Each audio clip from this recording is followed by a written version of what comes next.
Bonsoir, merci d'être avec nous sur Journal de guerre. Au 156e jour de la guerre entre le Hamas et Israël, voici ce qu'il fallait retenir de la journée à 19h30.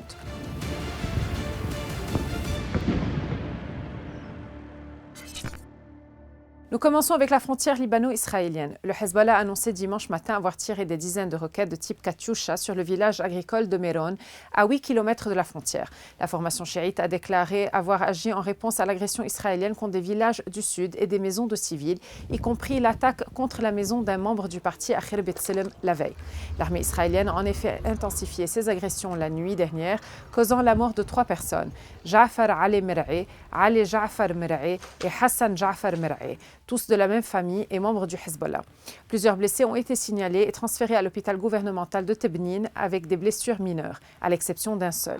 L'armée israélienne a confirmé pour sa part que la frappe en question a tué une famille de 5 personnes, dont 3 membres du Hezbollah. La frustration du président Biden à l'égard du Premier ministre israélien Benjamin Netanyahu a été mise à nu après son discours sur l'état de l'Union alors qu'il s'adressait à un sénateur. En utilisant le pseudonyme de Netanyahu, Biden a déclaré « Je lui ai dit, Bibi, et ne le répétez pas, mais toi et moi, nous allons avoir une réunion comme to Jesus ». Le bilan humain depuis le début de la guerre à 19h30 heure de Beyrouth. Du côté israélien, 1200 morts sont officiellement recensés par l'État hébreu depuis le début du mois de novembre 2023. Un chiffre qui n'a toujours pas évolué selon les données officielles, malgré des annonces régulières des soldats tués dans les combats.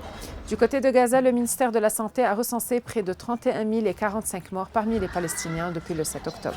Peu avant le début du Ramadan, le Hamas a empêché la conclusion d'un accord et a agi à l'encontre de ce qui a été évoqué par les médiateurs, a déclaré le porte-parole de l'armée israélienne Daniel Hagari. Des avions C-130 de l'US Air Force ont effectué des largages d'aide humanitaire au-dessus de Gaza. L'armée américaine a déclaré avoir largué plus de 41 000 repas à Gaza samedi et le Canada a indiqué qu'il participerait lui aussi à des missions d'aide humanitaire. Merci de nous avoir suivis sur Ici Beyrouth. On se retrouve demain pour un autre résumé de la situation. Vous pouvez suivre toute l'actualité concernant cette guerre sur notre site web www.icibeyrouth.com sous la rubrique Guerre Israël-Hamas ainsi que sur tous nos réseaux sociaux.